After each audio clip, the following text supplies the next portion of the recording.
آپ ہم سے لے لیں، اور اب یہ الاسکا سے لے رہے ہیں۔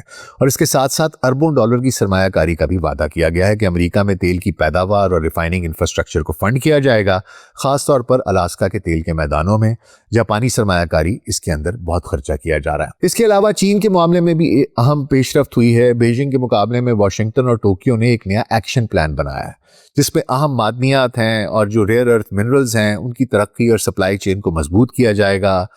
وسائل، جدید ٹیکنالوجی، الیکٹرانکس، برقی گاڑیوں، ونڈ ٹربائنز اور فوجی ساز و سامان ان کی یہ ریڑھ کی ہڈی ہیں، اور چین اس وقت اس کے اوپر اجارہ داری رکھتا ہے، اور یہ ان کا ایک پلان ہے کہ جناب ہم اس کی اجارہ داری کو چیلنج کریں گے اور ختم کریں گے۔ جاپان اور چین کے درمیان میں آپ کو بتا دوں کہ جی ایک بہت پرانی ایک دشمنی ہے، ایک رف ہے۔ ایک نینجنگ میسیکر ہوا تھا 1937 میں جب جاپان نے چین کے اوپر حملہ کیا تھا۔ میں بلکہ مجھے جانے کا اتفاق ہوا ہے، وہاں پر ان کا ایک میموریل بنا ہوا ہے جہاں پر کہ انہوں نے ہزاروں لوگوں کو مار دیا تھا، چائنیز کو بلکہ وہ لاکھوں میں تعداد بتاتے ہیں، اور بہت ظلم کیا تھا۔ اور وہاں پر آپ بات کریں اگر چائنیز سے جاپنیز کے بارے میں تو ان کے منہ میں جھاگ آ جاتی ہے، اتنا غصہ ہو جاتا ہے۔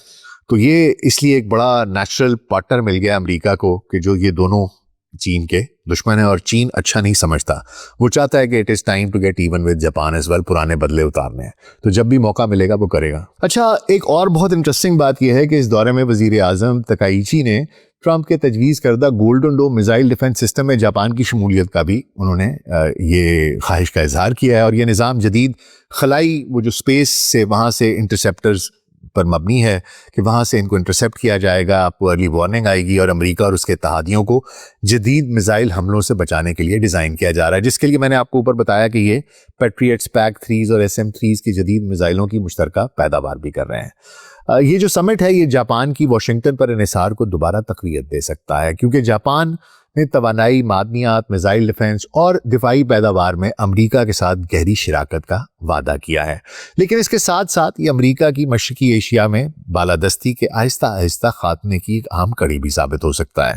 کیوں؟ کیونکہ ٹوکیو دوسرے امریکی اتحادیوں کے لیے ایک اہم سبق پیش کرتا ہے۔ اگر آپ امریکہ پر مکمل انحصار کرتے ہیں تو آپ اس کے غلام بن جاتے ہیں۔ یہ ایک خطرناک لین دین ہے، آپ کے ساتھ صرف اور صرف ماسٹر سلیو کا ریلیشن شپ بنایا جائے گا، اور یہی ماڈل امریکہ نے بعد میں بہت سے ملکوں میں جاری بھی رکھا۔ بعض کو تو اس نے تباہ و برباد ہی کر دیا، جیسے عراق وغیرہ میں۔